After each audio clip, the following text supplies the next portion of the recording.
Hello, welcome to Cave of the Cross Apologetics. I'm Patrick. And I'm Tony. And we're just getting into the final portion of the first part of our book.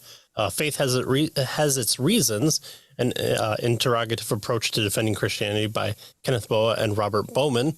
And so we were talking about how this first portion of the book can almost be its entire book, because it just does such a good job of kind of giving you the reasons for apologetics, the biblical reasons for apologetics. And we covered last time the historical kind of reason that people had for doing apologetics throughout church history. So it's not been until really recent in the scope of human history that we've kind of codified it and slapped a philosophy on top of it and classified it a bit more than probably our ancestors did. But here we're going to look at Chapter 3, Issues and Methods in Apologetics. And so this is kind of going to lay out the foil for what the authors will do for each big overview of the 4 classifications of apologetics that they've identified. And so the next chapter kind of hits on kind of an overview of apologetics that focuses on reason alone. And so we'll get into it from there. Yeah. And so the people this is a massive book. I mean, it's like what, an inch and a half thick or whatever. But I don't think people should be intimidated, because a lot of it, he puts a pattern together where he does the same thing over and over again. Now, he does it with different materials, but once you get the pattern down, each one of the 4 major methods that he's bringing out here, he follows the same pattern. I think there's like 3 chapters for each method or something like that. And so even though it's a massive book, the pattern is real easy to follow. And he writes really well, or these guys, actually. It's Kenneth, Boa, and Robert Bowman. They write really well, and it's clear. And so I think this was, folks will be able to follow this one really, really well. Yeah. The problem with reference books is that I always want to read it like a normal book. So, getting through the dictionary is really hard when you have that type of mentality. But here, you can use it as a good reference resource. There's a lot of big names, people here, and even some lesser names that you might not know. And so this is always good to kind of take notes of what's in your books and say, when we did Scott Christensen's What About Evil, I think he's got a really great chapter in there on the incarnation that when I've organized my books on library things, that I made sure to tag it as a book that has a good chapter on incarnation. So this book has that same type of thing. So if you're wanting to reference it in different ways, it does that. And so not only will we cover people, but we'll also cover kind of the big questions that each method has to answer. And so that's where the authors kind of are directing us here for the issues and methods in apologetics. He says, the preceding survey of the history of apologetics illustrates the wide variety of approaches that have been developed to defend the Christian faith since its first century. So we've seen things like people responding to charges against the early Christian church with people like Justin Martyr, who didn't always have the kind of the best approach to things, but still was answering against different charges of early Christianity. Then we just had people like Augustine, who kind of took the Platonic approach and kind of looked at it from there.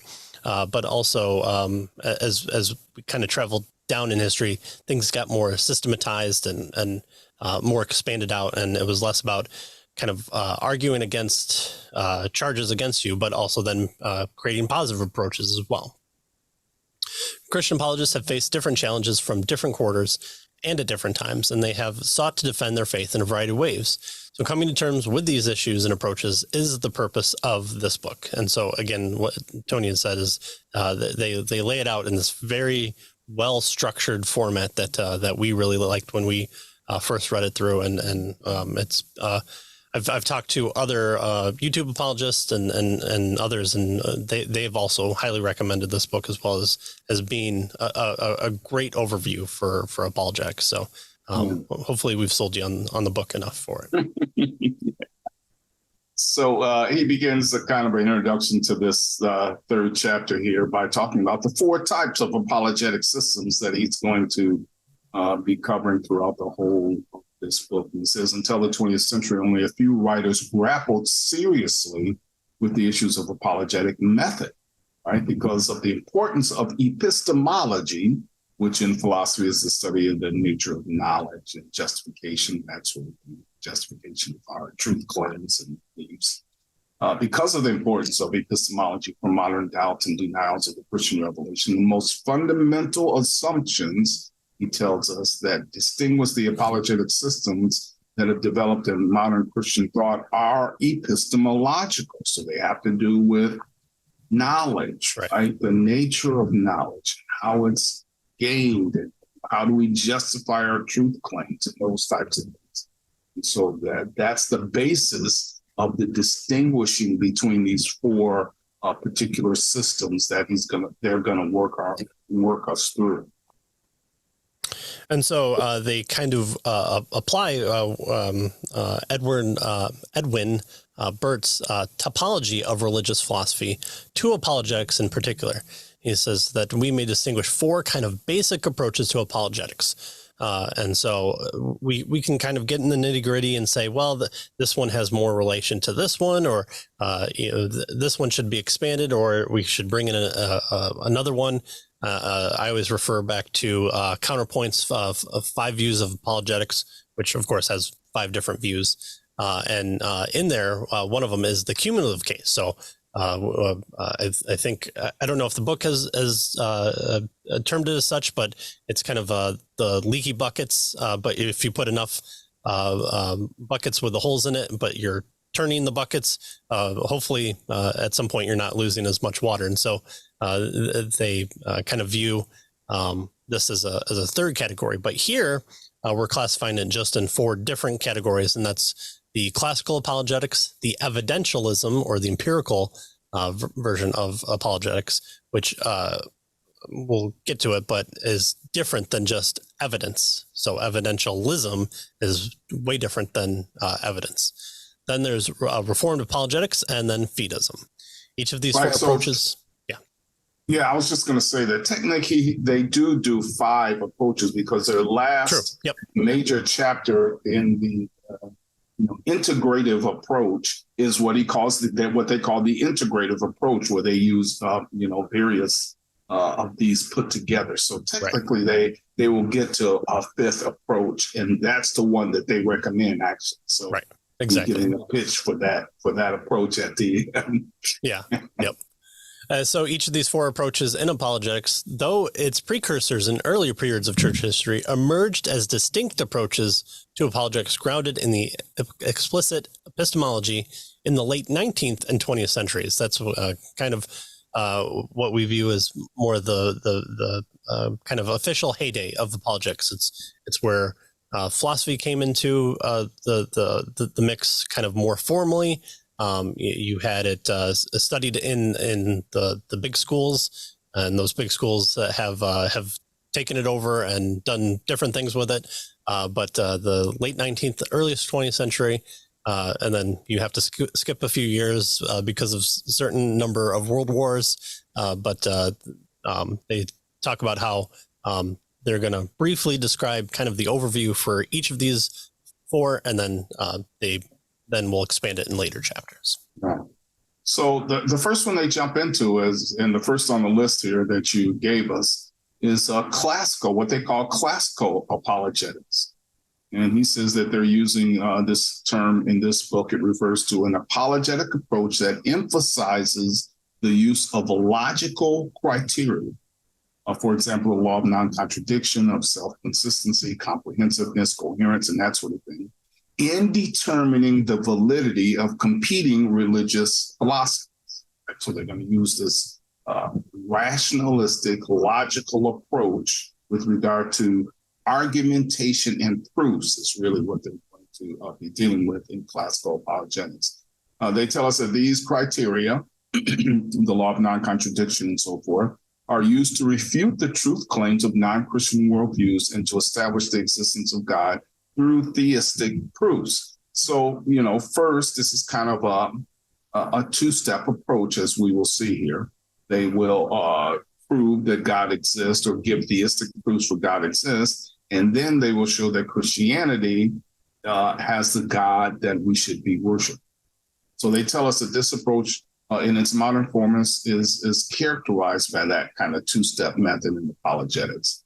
Make a case for theism, worldview that affirms the existence of one creator God, and then secondly, presents evidence that this God has revealed himself in Christ and in the Bible. So that's the kind of two-step approach and that's why they call this classical apologetics. The classicalists are going to claim that this is, the historical method that they have picked up throughout church history, right? So first, prove that God exists, and then show that, God revealed himself in Christ and the Bible.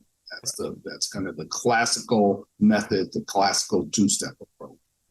And like classical music, just because it was there first doesn't mean it's the end-all be-all of music. That's right. Well, the most famous Christian thinker commonly regarded as paving the way for this approach in the early was in the 13th century, and that's Thomas Aquinas. In modern-day evangelical apologetics is perhaps best represented by Norman Geisler, who was a very big fan of Aquinas, and we'll not get into the negatives yet, but there are negatives to that, but there are also positives to it, especially coming from a big thinker like Aquinas, who love him or hate him, you can't scoff at his voluminous work that he's done. His impact right. in both theology and apologetics. The five reasons are a staple of philosophy 101 classes. They're still talked about in metaphysics classes. So the Summa that he wrote, and he wrote many Summas, is well felt. In fact, I was asked to be a part of Revived Thoughts Studios as a co-host where we talked about Thomas Aquinas. So I'll link that in the description below as well.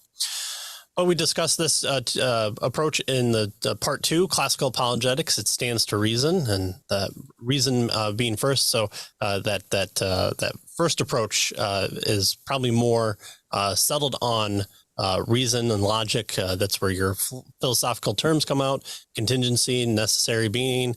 The Kalam argument tends to stem from there. And then the second approach is more of a historical approach, but still logic and reason come out in there, especially when you're talking about maybe a mere Christianity type approach from C.S. Lewis, who applies a logic approach, a reason approach to the historical claims of Christianity.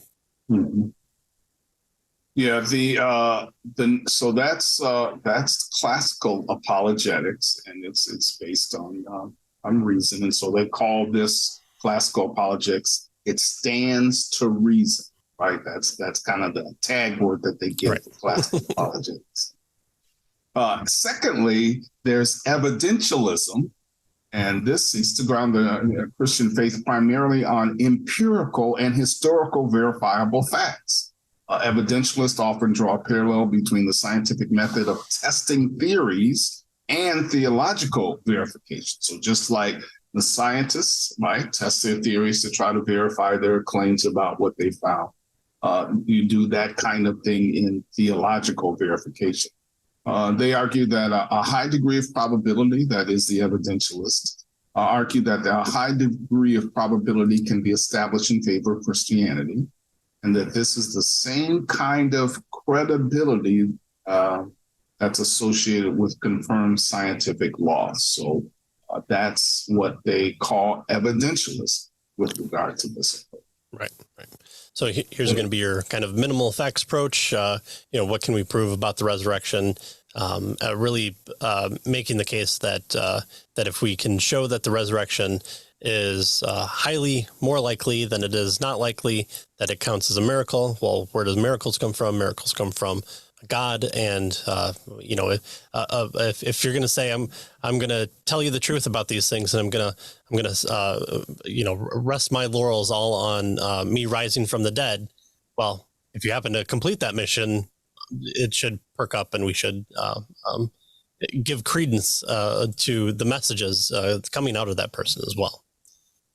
Well, here for evidentialism, rather than the two-step method of first defending theism and then defending Christianity as in the classical approach, evidentialists considered the evidence for creation, for the inspiration of the Bible, for the divine identity of Christ, especially based on his resurrection from the dead, as part of an overall case for the reality of the Christian God. So here you can take creationism, either directed evolution or just good old young earth creationism, or just creationism in general, or you can really focus on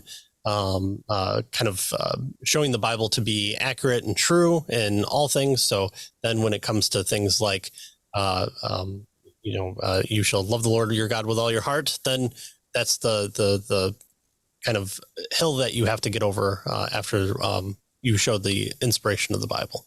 And then, of course, the resurrection and the identity of Christ being there as well.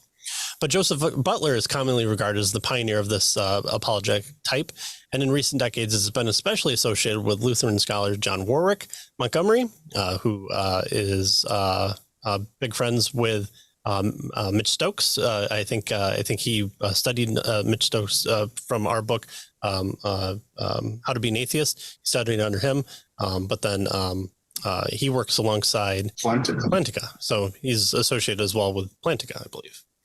So we discussed this approach in part 3, Evidentialist Apologetics, just the facts. That's all we need, just the facts. So Colombo and Dragnet meeting together here. That's right. So classical apologetics, evidentialist, which is stands to reason, evidentialist apologetics, which is just the facts, and now thirdly, reformed apologetics.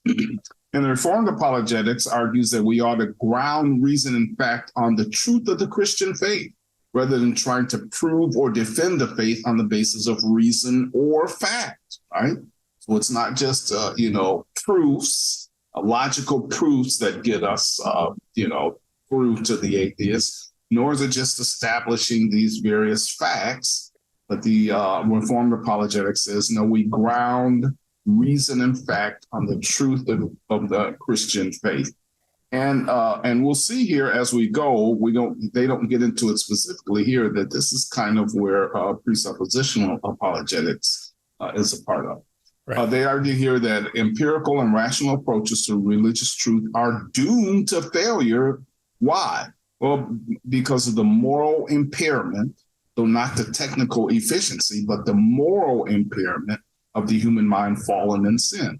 Worse, the Reformed apologetics assume the self-sufficiency of human beings to employ reason and interpret the facts independent of divine revelation, and they assume that people are bent because of their sinful nature. And so, therefore, apologetic systems based on such epistemologies are both inadequate and inappropriate to defend the faith, right? If you're just depending on proofs or facts, well, proofs are maybe logically valid, but again, we're coming up against, human mind that's fallen into sin. Facts are viewed from the worldview or perspective of whoever is giving the facts, right? So yes, this is a computer in front of me, but according to my worldview, that might mean one thing. According to someone else's worldview, that might mean something else, right? And so as a result of human fallen nature, we can't just depend on these proofs and facts, and we have to base it on the word of God, and how God has spoken. And so that's kind of the basic of the apologetics. Right. And we deal with this in everyday life and politics and in science even. And so this isn't anything that's going to be too much of a surprise, especially for listeners of the show. And we'll also not try to poison the well too much by pointing to this one, because I think after especially reading John Frame's book, we can see that there are places for evidence with even in the presuppositional model. There's cases that you can make. The almost two-step method of presuppositional apologetics could be first talk about presuppositions, and then you can get into things like the Kalam or the resurrection or the history of the Bible or the divine inspiration. So we're always going to tie it back to worldview and make sure that we're being consistent, and that any critiques are done both internal, and then from there we can do a external critique as well, depending on the type of worldview one person has. So again, evidence has a place for each of these. It's just where in the priority does that happen? And so with Reformed apologetics, it tends to be the step after we talk about. Well, how are you coming at these alleged brute facts? Well, most Reformed apologists seek to show that while non-Christian belief systems cannot account for the validity of reason, fact, and truth, Christian theism can. So Jason Lisle, Dr. Jason Lisle, been on the show before. He wrote a book, Ultimate Proof of Creation, and boiled down his book to saying if the biblical Christian God for us to know anything, that the biblical Christian God has to exist and be true. And so that's what's being put forth here, is that unbelievers can interact with things like reasons, facts, and truth, but can they account for those things? Do they have an accounting of a justification for those things? And so the Reformed apologists will say that Christian theism is the one that can give you the validation for reason, facts, and truth. Right. In other words, the other approaches the Reformed apologists would suggest gives away too much to the unbeliever. Right. You have to, where does reason come from? How do you justify reason? What about morality? How do you justify that? Right. And so they, you give away too much. You assume too much to the unbeliever. But you need to challenge their basic presuppositions or assumptions. Right. And so that's where kind of this idea is. Right. It would be similar to saying that the start of World War II for the United States was Pearl Harbor on December 7, 1941. And you can say, sure, but did that happen in a vacuum? Did all of a sudden just Japan formed an idea against the United States to just attack Pearl Harbor for unknown reasons, or just that was the start of it? Well, no, there are preceding things that you have to talk about, and so that's where you get into the weeds of history of always looking for a preceding cause. And so Reformed apologetics tries to say, okay, what are the first things that then follow from there that we want to get to when we talk about reason, science, or ethics are a big one. Well, this approach was inspired by theology of John Calvin, and its most influential modern advocates was Cornelius Van Til, although as we talked about in chapter 2, you have Gordon Scott Clark in there as well, kind of the two prongs of this movement. But Cornelius Van Til tends to be the one that's advocated for the most. Bahnsen comes from him. John Frame comes from that route, although, again, John Frame critical of Van Til. It seems that a lot of people tend to be critical of Van Til to the point of almost people telling you what Van Til taught when they seem to not really interact with exactly what he's taught or said before. But here we discuss this approach in part 4, Reformed Apologetics. God said it. So we have the reason, then we have the evidence, and now we have God said it. Good. And then lastly, the fourth kind of perspective or approach that they want us is fideism. And Fideism, they say, may be and has been defined in various ways. The term derives from the Latin fide, which means faith, and it's commonly been used as a pejorative term for the position that one should just believe in God and Christ apart from any reasoning or evidence. Right? That's the slam against this often.